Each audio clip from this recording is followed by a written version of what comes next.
जय माता दी।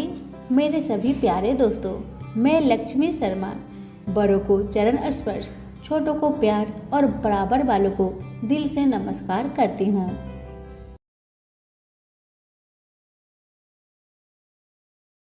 आज सुनिए गणेश भगवान की व्रत कथा। कथा को पूरा जरूर सुनिएगा। अगर अच्छा लगे तो दूसरों को भी शेयर कीजिएगा। अब सुनिए कथा। एक गांव में एक सेठ और सेठानी रहते थे। वह बहुत ही धार्मिक प्रवृत्ति के थे और गणेश भगवान के अनन्य भक्त थे। वह दोनों बिना चुके हर बुधवार को गणेश भगवान का व्रत रखते थे और शाम को 11 ब्राह्मण को भोजन खिलाने के बाद ही अपना व्रत खोलते थे। सेठ जी का काफी बड़ा परिवार था। वह सब आपस में बड़े प्यार और भाईचारे से रहते थे, लेकिन सेठ और सेठानी की कोई संतान नहीं थी। इस विषय पर परिवार और गांव के लोग आपस में कानाफूसी करते थे। कहते कि सेठानी बाज है। ये सब बातें सुनकर सेठ और सेठानी बहुत दुखी होते थे। एक बुधवार के दिन सेठ और सेठानी गणेश जी की पूजा संपन्न करके मंदिर के बाहर आ रहे थे।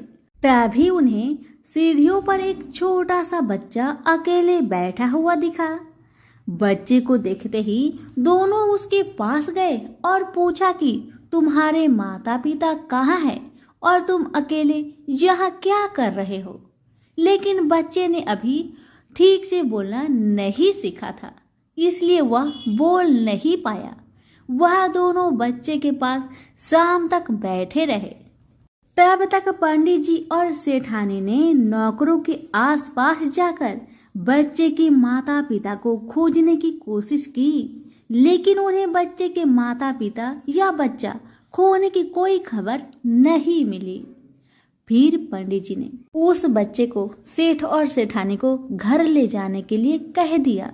साथ में ये भी कहा, अगर बच्चे के माता पिता यहाँ पर आते हैं तो मैं स्वयं उनके पास ले आऊंगा। सेठ और सेठानी खुशी मन से उस नन्हे बालक को अपने साथ घर ले गए। सेठानी ने बच्चे का नाम अपने आराध्य भगवान गणेश के नाम पर गणेश रखा और बड़े लाड़ प्यार से उसका पालन पोषण शुरू कर दिया। कुछ दिनों के बाद उसी गांव में एक ठग पति पत्नी आए। उनका इरादा गांव के सबसे अमीर आदमी को ठगने का था। वह दोनों ठग गणेश जी के मंदिर के सीढ़ियों पर बैठे सोच विचार कर रहे थे। कुछ समय बाद वहां पर पंडित जी आए और गांव के अनजाने लोग के दिखते ही उनसे पूछा, क्या आपका बच्चा खो गया है? दोनों ठग तो चोरी चकारी के लिए बहाना ढूंढ ही रहे थे, इसलिए उन्होंने तुरंत कह दिया हाँ। तब पंडित जी ने कहा, चिंता की कोई बात नहीं, आपका बच्चा एक सेठ के घर पर पल रहा है। पंडित जी ने उन दोनों को सेठ जी के घर ले गए। गणेश के माता पिता आए। यह खबर सुनकर सेठ और सेठानी बहुत दुखी हुए। सेठ जी ने उन दोनों पति पत्नी को एक रात के लिए अपने अतिथि गृह में ठहराया। अब वह दोनों ठग सिर्फ मौके के फिराक में थे। उसी रात सभी लोग सो जाने के बाद वे ठग एक एक करके सभी कमरों की तलाशी लेने लगे। तलाशी लेते लेते वह दोनों तिजोरी वाले कमरे में पहुंच गए। छानबीन के वक्त होने वाली छोटी मोटी आवाजों से सेठ का एक नौकर जाग गया और आवाज की दिशा में तिजोरी वाले कमरे के नजदीक आ पहुंचा। उसने चुपके से अंदर झांक कर देखा तो दोनों मेहमान कीमती सामान चुरा रहे थे। नौकर ने वह देखते ही धीरे से उस कमरे के बाहर की कुंडी लगा दी और जोर जोर बोलकर पूरे घर में हल्ला कर दिया। शोरगुल की आवाज सुनते ही घर के सारे लोग इकट्ठा हो गए। फिर सेठ ने उन दोनों चोर पति पत्नी को कमरे से बाहर निकाला और सुबह सुबह पंचायत में हाजिर कर दिया। सेठ जी ने सरपंच जी को पूरा कहानी बताया और कहा कि ये दोनों तो चोर है। अब हम पुत्र गणेश को इन दोनों को नहीं देंगे। लेकिन वह दोनों ठग पति पत्नी अपनी जिद पर अड़ गए और बच्चे को ले जाने की जिद करने लगे। सरपंच जी ने इस गंभीर समस्या का एक तोड़ निकाला। उन्होंने सेठ जी और दूसरी औरत को गणेश के सामने खड़ा कर दिया और कहा, जिसके भी आंचल से दूध की धार गणेश के मुख में जाएगी, बालक गणेश उसके पास ही रहेगा। फिर वे दोनों अपने अपने आंचल मुंह के सामने फैलाकर खड़ी हो गई। सेठानी जी मन ही मन गणेश भगवान का नाम जप कर रही थी। देखते ही देखते गणेश भगवान की कृपा से सेठानी के आंचल से दूध की धार गणेश के मुंह पर गिरी और इस तरह बालक गणेश सेठ और सेठानी के साथ हमेशा के लिए रहने लगा। सभी मेरे साथ प्रेम से बोलिए, गणेश महाराज की जय हो। किसी गांव में एक बूढ़ी माई रहती थी। वह बहुत गरीब थी और आंखों से अंधी भी थी। उसका एक बेटा और बहू थी। वह बुढ़िया सदैव गणेश महाराज की पूजा किया करती थी। एक दिन गणेश भगवान उसकी श्रद्धा भक्ति को देखकर बहुत प्रसन्न हुए। गणेश भगवान ने सोचा, ये बुढ़िया माई तो आंखों से अंधी है, फिर भी मेरी पूजा पाठ कितना श्रद्धा के साथ करती है, इसलिए मुझे इसके लिए कुछ करना चाहिए। इतना ही सोचकर गणेश जी उस बुढ़िया माई के सामने प्रकट होकर बोले, बुढ़िया माई, तू जो चाहे सो मुझसे मांग ले, मैं तुझसे बहुत प्रसन्न हूँ। बुढ़िया माई हाथ जोड़कर गणेश महाराज से बोली, हे भगवान, मुझे तो कुछ मांगना ही नहीं आता, तो मैं कैसे मांगू और क्या मांगू, आप ही मुझे बताए। बूढ़ी माई की बातें सुन गणेश महाराज कहने लगे, माई, तू अपने बेटे बहू से पूछकर कुछ मांग लेना। तब बूढ़ी माई ने अपने बेटे से कहा, बेटा, गणेश जी कहते हैं कि तू कुछ मांग ले, तो तुम बताओ बेटा, मैं क्या मांगू। बेटा ने कहा, माँ, तुम ढेर सारा धन दौलत मांग ले।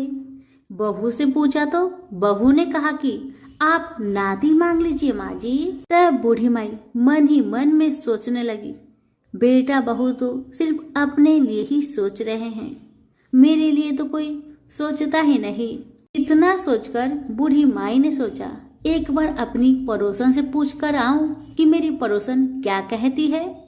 बुढ़िया ने पड़ोसन से पूछा तो उसने कहा, बुढ़िया माई, तो थोड़े दिन ही जिएगी, क्या तू धन मांगे और क्यों नाती मांगे, तू तो अपनी आंखों की रोशनी मांग ले, जिससे तेरी जिंदगी आराम से कट जाएगी।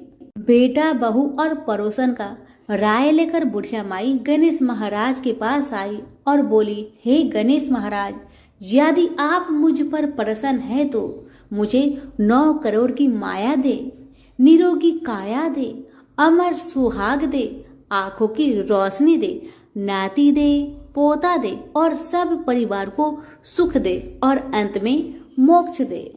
बुढ़िया माई की बातें सुन गणेश जी कहने लगे, बुढ़िया माई, तुमने तो हमें ठग लिया, फिर भी जो तूने मांगा वचन के अनुसार सब कुछ तुझे मिलेगा। यह कहकर गणेश महाराज अंतर ध्यान हो गए।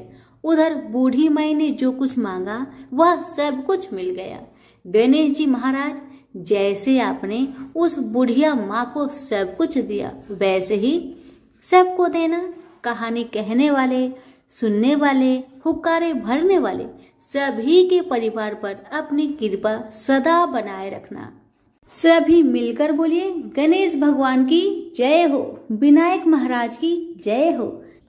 कथा बहुत समय पहले की बात है। एक गांव में 7 भाई और एक बहन रहा करती थी। वो सब कुछ सुनती, पर जैसे ही विनायक जी का नाम आता तो घगरा झटका कर चली जाती।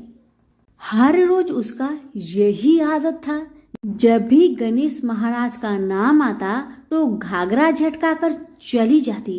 एक दिन उस लड़की की इस आदत पर विनायक जी बहुत नाराज हुए और गणेश महाराज उस बहन को भयभीत करने लगे। डर के मारे बहन का तो बुरा हाल हो गया, बेचारी सूखने लगी। अपनी बहन को सूखता देख सातों भाइयों ने आकर पूछा, बहन क्या बात है, तुम इतनी दुखी क्यों हो, मुझे बताओ। पर भाइयों के बार बार ऐसे पूछने पर बहन ने कुछ नहीं बताया। भाई असफल रहे। सबसे जो छोटा भाई था वह बहुत चतुर था, बहुत चालाक था। उसने आधी रात को अपना वेश बदलकर गणेश महाराज को पकड़ लिया और पूछा कि आप कौन हैं और मेरी बहन के साथ छल क्यों करते हैं। भाई की बातें सुन गणेश जी बोले, मैं तो गणेश महाराज हूँ, तेरी बहन सारी बातें सुनती है, पर जैसे ही मेरा नाम आता है तेरी बहन दूर चली जाती है, इसलिए मैं उसे डराता हूँ। भाई ने पूछा कि आप इसका उपाय बताए तो गणेश जी बोले कि कोई भी कहानी कहो तो गणेश जी की कहानी कहे बगैर नहीं उठना चाहिए। बहन ने उस दिन से नियम रखा कि वह रोज गणेश जी की कहानी सुनेगी और कहानी सुनने के बाद ही पूछ खाएगी, और बहन हर रोज ऐसा ही किया। अब तो बहन कहानी सुनने के बाद ही कुछ खाया करती थी। इस तरह से गणेश जी महाराज बहन पर प्रसन्न रहने लगे और उसकी सारी मनोकामनाएं को पूरी करने लगे। गणेश महाराज की आशीर्वाद से उस बहन को अच्छा घर और अच्छा वर मिला। तो प्रेम से बोलिए गणेश महाराज की जय हो। एक समय की बात है, एक बार पाल माता, पथवारी माता और विनायक जी में खुद को बड़ा बताने के कारण झगड़ा हो गया। पाल माता कह रही थी कि मैं बड़ी हूँ, पथवारी माता कह रही थी कि मैं बड़ी हूँ, विनायक जी कह रहे थे कि मैं बड़ा हूँ। इसी बात लेकर तीनों में झगड़ा लग गया। दोनों देवी और विनायक जी एक दूसरे से अपने को बड़ा साबित करने के लिए झगड़ते रहे। उसी समय एक ब्राह्मण का लड़का वहां से जा रहा था। उस लड़के को देखकर पाल माता, पथवारी माता और विनायक जी ने उसे रोका और कहा कि ए लड़के, तुम हमारा न्याय करके जा। तुम तीनों में से सर्वश्रेष्ठ कौन है, हम तीनों में से बड़ा कौन है, हमें ये बताकर उसके बाद तुम जाओ यहाँ से। ब्राह्मण के लड़का बहुत घबरा गया, सोच में पड़ गया कि किसे बड़ा बताऊं, पाल माता को या पथवारी माता को या फिर विनायक जी को। मैं किसे बड़ा कहूँ, किसे सर्वश्रेष्ठ कहूँ, ये बात लेकर बहुत चिंतित हो गया। तभी उसके दिमाग में ख्याल आया कि क्यों ना मैं पहले अपनी माँ से इस बात का राय ले लूं, उसके बाद ही मैं इन तीनों का न्याय कर दूंगा। तब लड़के ने कहा, हे भगवान, हे माता, मुझे सिर्फ एक दिन का समय दीजिए, मैं कल फिर आकर आपका न्याय कर दूंगा। अब भगवान ने कहा, ठीक है, तुम कल हमारा न्याय जरूर करना। अब लड़का घर आकर अपने माँ से कहने लगा, माँ, मुझे ना कल पाल माता, पथवारी माता और गजानन जी का न्याय करना है। माँ ने पूछा, कैसा न्याय बेटा, मुझे बताओ। तब बेटा ने रास्ते की सारी कहानी अपनी माँ को सुना दिया। तब अपने बेटे की बात सुन माँ ने कहा, बेटा तुम ध्यान रखना, किसी को भी छोटा मत बताना। बेटा बोला, जैसी आपकी आज्ञा माँ, आप जैसी मुझे कहेंगे मैं वैसा ही करूँगा। अब अपनी माँ से सीख लेकर ब्राह्मण का बेटा दूसरे दिन वहाँ गया जहाँ पाल माता, पथवारी माता और विनायक जी रहते हैं। लड़का सबसे पहले पाल माता के पास गया, उन्हें प्रणाम किया और बोला, पाल माता, आप तो हर व्यक्ति से बड़ी हो, क्योंकि हर व्यक्ति आता है, स्नान ध्यान करते जाते समय पैर की ठोकर दे जाता है, फिर भी आप नाराज नहीं होती हो, इसलिए पाल माता आप बड़ी हो। अब ब्राह्मण का लड़का पथवारी माता के पास जाता है और उन्हें हाथ जोड़ के प्रणाम करके कहता है, हे पथवारी माता, आप भी बड़ी हो, क्योंकि कोई भी व्यक्ति कितने भी तीर्थ कर ले, धर्म ध्यान कर ले, पर वापस आने पर आपकी पूजा किए बिना उनका कार्य पूर्ण नहीं होता, इसलिए आप बड़ी हैं। अब आखिर में लड़का विनायक जी के पास आया, उन्हें प्रणाम करके कहा, हे विनायक जी, आप तो बड़े ही हैं, क्योंकि सब देवों को मनाने पर आपको ध्याए बिना कोई काम सिद्ध नहीं हो सकता, इसलिए आप बड़े हैं। ब्राह्मण के लड़के की बातें सुन पाल माता, पथवारी माता और विनायक जी बहुत प्रसन्न हो गए और बोले, हे बालक, तेरी चतुरता से तूने हम सभी को बड़ा साबित कर दिया है। हमारा आशीर्वाद सदा तेरे साथ रहेगा। यह कहकर उन्होंने थोड़ी सी जौ के दाने उसके गमछे में डाल दिए। लड़का एक मुट्ठी जौ को देखकर बहुत उदास हो गया। बेचारा सोचने लगा, ये तो घाटे का सौदा रहा। इतना अच्छा न्याय किया मैंने, इसके बदले में थोड़ी सी ही जौ मिला मुझे। लड़का उदास मन से वह थोड़े ही जौ को लेकर अपने घर को चल दिया। लड़के ने घर पहुंचकर बेमन से जौ वाला अंगूठा को कोने में रख दिया। माँ ने पूछा, बेटा, मैंने जैसा कहा था वैसा तुमने किया ना? बेटा ने कहा, हाँ माँ, आपने जैसे मुझे बताया था मैंने वैसा ही किया। लेकिन माँ, पाल माता, पथवाड़ी माता और विनायक जी ने मुझे न्याय का फल सिर्फ थोड़ा सा जौ ही दिया है, जिसे मैंने गमछे में लपेटकर वह कोने में रख दिया है। जब माँ घर से बाहर आती है और कोने से गमछे उठाकर देखती है तो उसके अंदर से हीरे मोती झरने लगते हैं।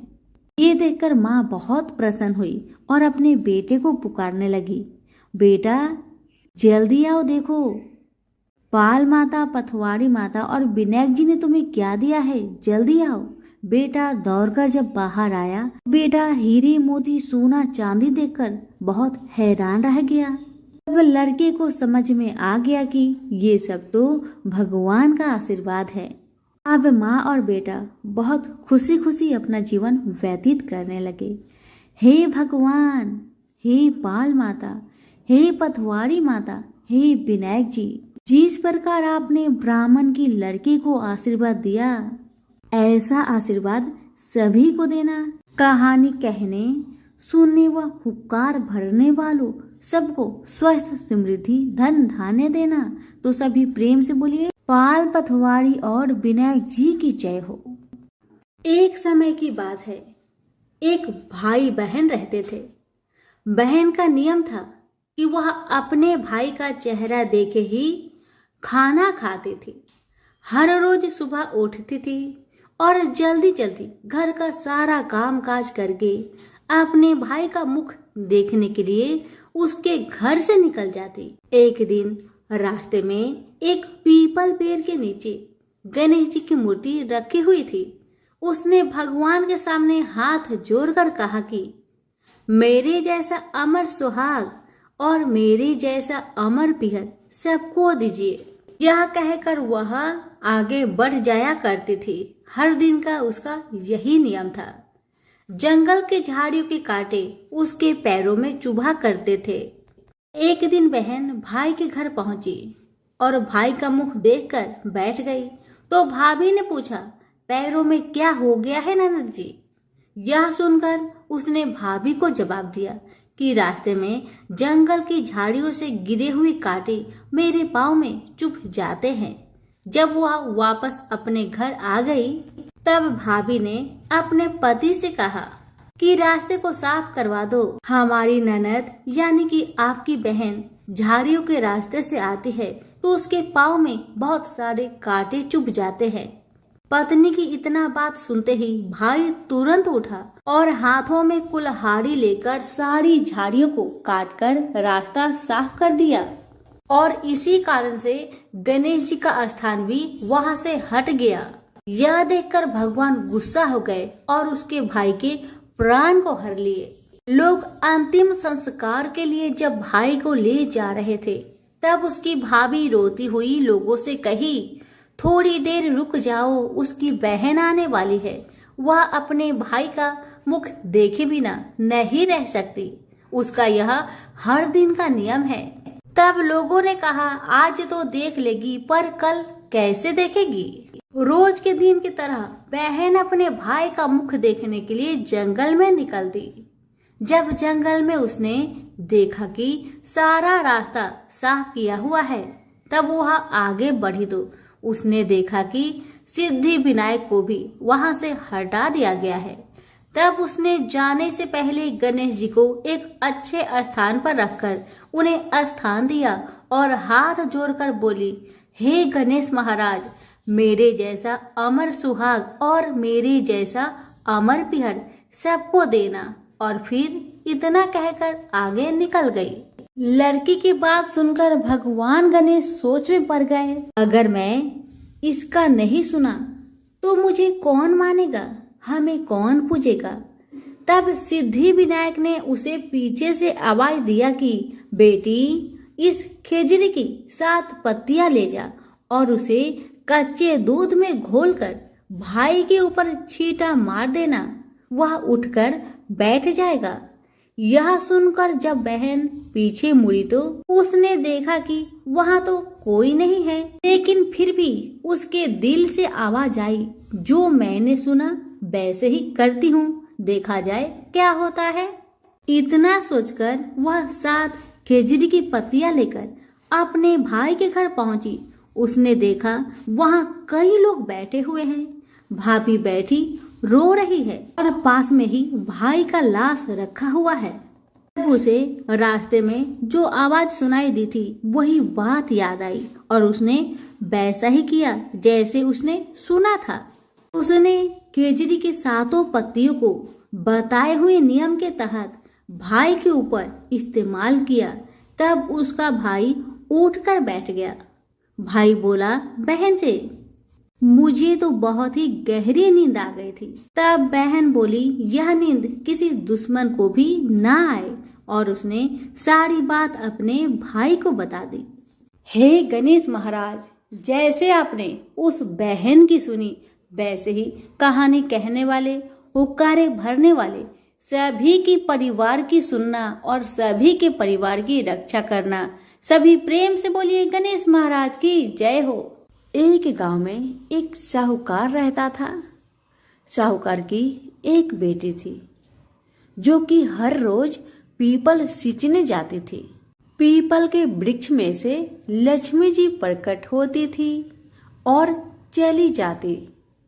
एक दिन लक्ष्मी जी ने साहूकार की बेटी से कहा कि तू मेरी सहेली बनेगी। तब लड़की ने कहा, मैं अपने पिताजी से पूछकर कल बताऊंगी। अब साहूकार की बेटी ने घर आकर अपने पिता को सारी बात बताई। तब उसके पिताजी बोले कि वह तो लक्ष्मी माता है, आपने को और क्या चाहिए, तुम लक्ष्मी माता की सहेली बन जाओ। दूसरे दिन वह लड़की फिर गई। तब लक्ष्मी जी पीपल के पेड़ से निकलकर आई और कहने लगी, सहेली बनेगी मेरी। तब लड़की ने कहा, हाँ क्यों नहीं, जरूर बनूंगी। अब लक्ष्मी जी और वह लड़की दोनों जन सहेली बन गई। एक दिन लक्ष्मी जी ने अपनी सहेली को खाने का न्योता दिया। घर आकर लड़की ने अपने माँ पिता से कहा कि मेरी सहेली ने मुझे खाने का न्योता दिया है। तब पिता ने कहा कि सहेली के यहाँ जिमने जाइयो, पर संभाल कर जाना।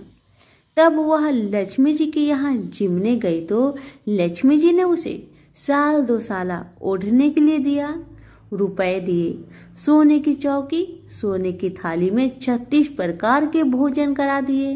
जिम कर जब वह जाने लगी तो लक्ष्मी जी ने पल्ला पकड़ लिया और कहने लगी कि मैं भी तेरे घर जिमने आऊंगी। तब लड़की ने कहा, हाँ सहेली क्यों नहीं, जरूर आना। अब वह घर जाकर चुपचाप बैठ गई। तब पिता ने पूछा कि सहेली की यहाँ से जिम कर आ गई और तू उदास क्यों बैठी है। तब उसने कहा, पिताजी मेरे को तो लक्ष्मी जी ने इतना कुछ दिया, अनेक प्रकार के भोजन कराए, परंतु मैं कैसे उनको जिमाऊंगी, अपने घर में तो कुछ भी नहीं है। तब उसके पिता ने कहा, गोबर मिट्टी से चौका लगाकर घर की सफाई कर लेना। चार मुख वाला दिया जलाकर लक्ष्मी जी का नाम लेकर रसोई में बैठ जाना। लड़की सफाई करके लड्डू लेकर बैठ गई। उसी समय एक रानी नहा रही थी। उसका नौलखा हार चील उठाकर ले गई और उसके घर वह नौलखा हार डाल गई और उसका लड्डू ले गई। बाद में वह हार को तोड़कर बाजार में गई और सामान लाने लगी तो सुनार ने पूछा कि क्या चाहिए। तब उसने कहा कि सोने की चौकी, सोने के थाल, साल दुसाला दे दे, मोहर और सामग्री दे, 36 प्रकार का भोजन हो जाए इतना सामान दे। सारी चीजें लेकर बहुत तैयारी करी और रसोई बनाई। तब गणेश जी से कहा कि लक्ष्मी जी को बुलाओ। आगे आगे गणेश महाराज, पीछे पीछे लक्ष्मी जी आई। उसने फिर चौकी डाल दी और कहा, सहेली चौकी पर बैठ जा। तब लक्ष्मी जी ने कहा, सहेली चौकी पर तो राजा रानी के भी मैं नहीं बैठी, किसी के भी यहाँ नहीं बैठी। तो उसने कहा, पर मेरे यहाँ तो तुम्हें बैठना ही पड़ेगा। फिर लक्ष्मी जी चौकी पर बैठ गई। तब उसने बहुत खातिर की, जैसे लक्ष्मी माता ने करी थी वैसे ही उसने भी करी। लक्ष्मी जी उस पर बहुत प्रसन्न हुई और घर में खूब रुपए एवं लक्ष्मी हो गई। साहूकार की बेटी ने कहा, मैं अभी आ रही हूँ, तुम यहीं पर बैठी रहना। और वह चली गई। लक्ष्मी जी गई नहीं और चौकी पर बैठी रही। उसको बहुत दौलत दी। हे लक्ष्मी माता, जैसे आपने साहूकार की बेटी को दिया वैसे सबको देना। कहानी सुनते, हुक्कारा भरते अपने सारे परिवार को देना। पीहर में देना, ससुराल में देना, बेटे पोते को देना। हे लक्ष्मी माता, सबका कष्ट दूर करना, दरिद्रता दूर करना, सबकी मनोकामना को पूर्ण करना। तो प्रेम से बोलिए, लक्ष्मी माता की जय हो। एक बार विनायक जी छोटे बालक के रूप में चिमटी में चावल और चमचे में दूध लेकर निकले। वो हर किसी से कह रहे थे कि कोई मेरे लिए खीर बना दो, कोई मेरे लिए खीर बना दो। मगर किसी ने भी विनायक जी के लिए खीर नहीं बनाया। कुछ दूर चलते चलते कुछ आगे बढ़ने पर विनायक जी को एक बूढ़ी माई बैठी मिली। विनायक जी बूढ़ी माई के पास जाकर बोले, कोई मेरे लिए खीर बना दो, कोई मेरे लिए खीर बना दो। तो बूढ़ी माई ने कहा, बेटा ला, मैं तेरे लिए खीर बना देती हूँ। तब विनायक जी ने बूढ़ी माई से कहा, माँ बर्तन लेकर आओ और घर का सबसे बड़ा बर्तन को ही लेकर आना। तब बूढ़ी माई ने सोचा, ये तो बच्चा है, बच्चे का मन रखने के लिए बड़ा बर्तन लेकर चली आती हूँ। इतना सोचकर बूढ़ी माई अपने घर में जाकर घर के सबसे बड़े बर्तन को लेकर बाहर आती है और विनायक जी के सामने रख देती है। अब विनायक जी अपने चम्मच में से दूध को उस बर्तन में डालते जाते हैं। बर्तन भरते जाता है। बर्तन एक चम्मच दूध से पूरा भर गया, फिर भी दूध चम्मच में भरा ही रह गया। बूढ़ी माई घर के सारे बर्तन को लाकर बाहर रख दी। सारे बर्तन दूध और चावल से भर गए। अब विनायक जी बूढ़ी माई से कहते हैं, माँ तुम खीर बनाओ, मैं नहाकर आता हूँ, फिर खीर को खा लूंगा। जब बूढ़ी माई ने बड़े प्यार से खीर को तैयार किया तो बूढ़ी माई के पोते और पोती खीर खाने के लिए रोने लगे। तब बूढ़ी माई अपने आंखें को बंद करके विनायक जी का नाम लेकर चूल्हे में थोड़ा सा खीर को डाल दिया और कहने लगी, विनायक जी आपका भोग लगे। इतना करने के बाद बूढ़ी माई ने अपने पोते पोती को कटोरी भर भर कर खीर खाने को दे दिया। अब तो ऊपर छत पे बैठी पड़ोसन ने बूढ़ी माई को ये सब करते देख लिया। अब तो बूढ़ी माई ने सोचा, इस पड़ोसन को भी कटोरा भरकर खीर दे देना ही पड़ेगा, वरना ये किसी से चुगली कर देगी। इतना सोचकर बूढ़ी माई ने उसे भी एक कटोरा खीर हाथों में थमा दिया। अब इतना होने के बाद बूढ़ी माई की बेटे की बहू ने चुपके से एक कटोरा खीर निकाली और उसे चुपके से खाकर चक्की के नीचे छुपा दिया। इतना होने के बावजूद भी गणेश जी यानी कि विनायक जी अभी तक नहाकर नहीं आए थे। अब तो बूढ़ी माई को भी भूख लगने लगी, तो वह भी एक कटोरा खीर लेकर दरवाजे के पीछे बैठकर फिर से कहने लगी, हे विनायक महाराज, आपका भोग लगे। इतना कहकर हाथ जोड़कर अपना खीर को खाना शुरू कर दिया। अब इतना होने के बाद गणेश जी आ गए। तब बूढ़ी माई ने कहा, आरे गणेश, आरे मेरे विनायक, खा ले तेरा खीर, मैं तो तेरा ही इंतजार कर रही थी। तब विनायक जी ने कहा, माँ, मैंने तो खीर पहले ही खा लिया है। तब बूढ़ी माई ने कहा, कब खाया बेटा तुमने खीर? तब विनायक जी ने कहा, जब तेरे पोते पोती ने खाई थी तब मैंने खाया था, और जब तेरी पड़ोसन ने खाई थी तब भी खाया था, और जब तेरी बहू ने खाई तब भी खाया था। अब तूने खीर खाई तो तेरा पेट पूरा भर गया।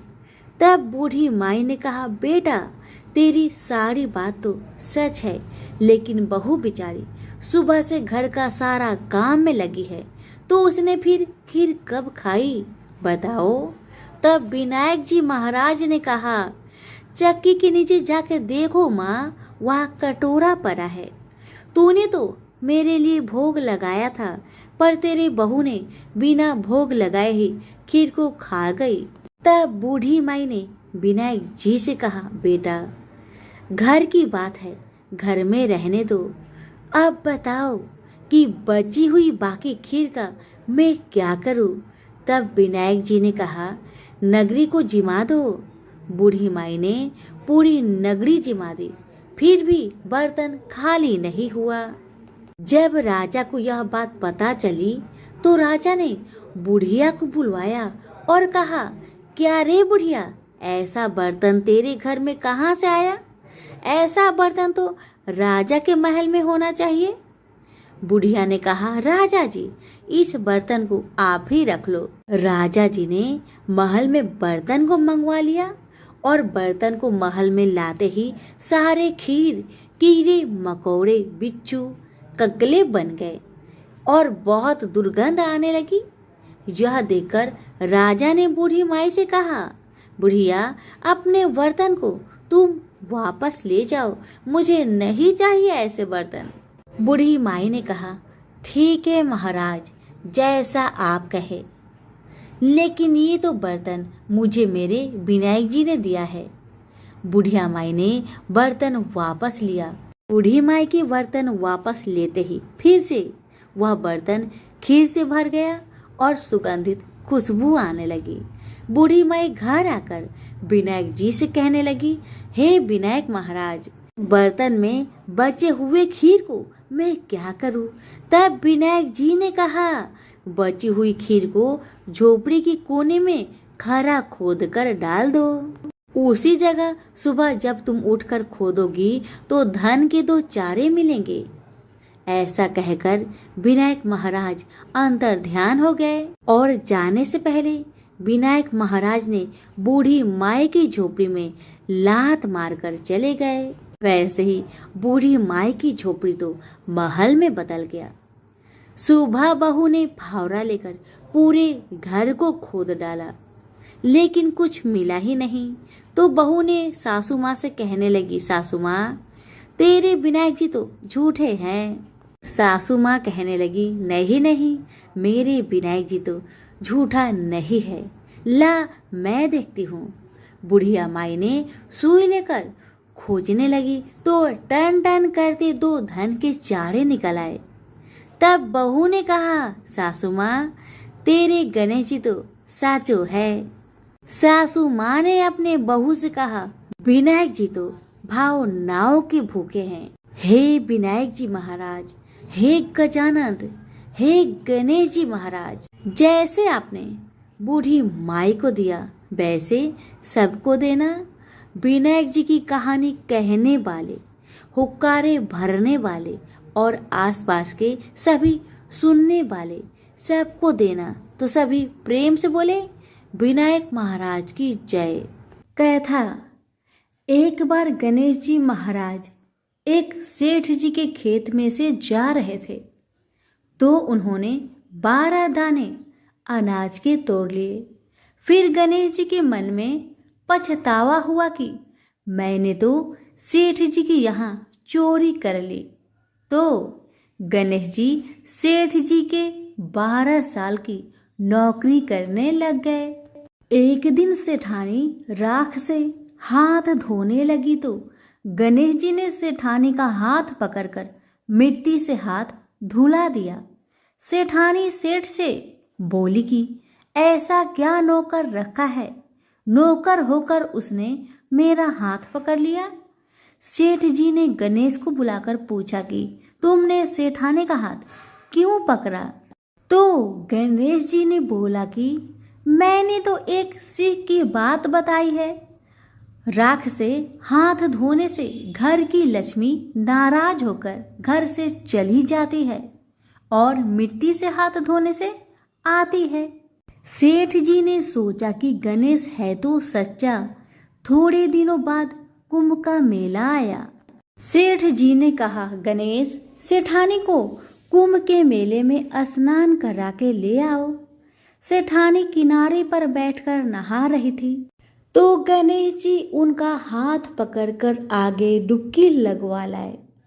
घर आकर सेठानी ने सेठ से कहा कि गणेश ने तो मेरी इज्जत ही नहीं रखी और इतने सारे आदमियों के बीच में मुझे घसीट कर आगे पानी में ले गए।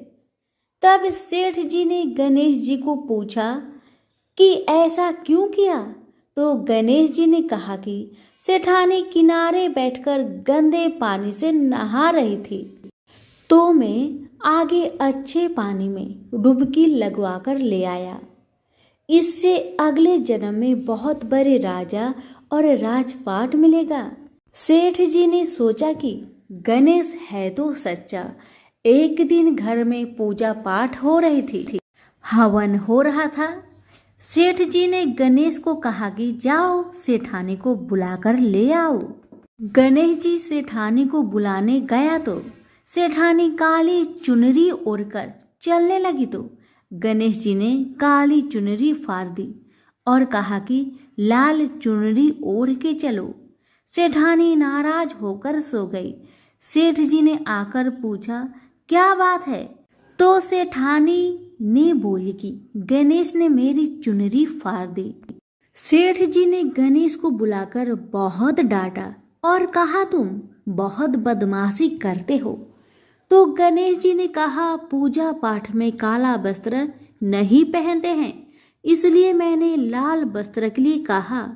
काला वस्त्र पहनने से कोई भी शुभ काम सफल नहीं होता है। फिर सेठानी ने सोचा कि गणेश है तो समझदार।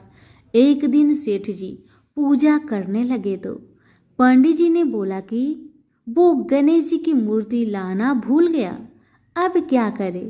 तो गणेश जी ने बोला कि मेरे को ही मूर्ति बनाकर विराजमान कर लो, आपके सारे काम सफल हो जाएंगे। यह बात सुनकर सेठ जी को भी बहुत गुस्सा आया और वो बोले कि तुम तो अब तक सेठानी से ही मजाक करते थे, मेरे से भी करने लग गए। तो गणेश जी ने कहा, मैं मजाक नहीं कर रहा हूँ, मैं सच बात कह रहा हूँ। इतने में ही गणेश ने गणेश जी का रूप धारण कर लिया और सेठ और सेठानी ने ही गणेश जी की पूजा की। पूजा खत्म होते ही गणेश जी अंतर ध्यान हो गए। सेठ सेठानी को बहुत धोखा हुआ और उन्होंने कहा कि हमारे पास तो गणेश जी रहते थे और हमने उनसे इतना काम करवाया। तो गणेश जी ने सपने में आकर सेठ जी को कहा कि आपके खेत से मैं 12 अनाज के दाने तोड़ लिया था। उसी का दोष उतारने के लिए मैंने आपके यहाँ काम किया था।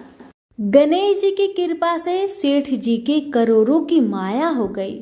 हे गणेश जी महाराज, जैसे सेठ जी को दिया वैसा सबको देना, कहते को, सुनते को और सारे परिवार को दे। प्रेम से बोलिए जय श्री गणेश। धन्यवाद।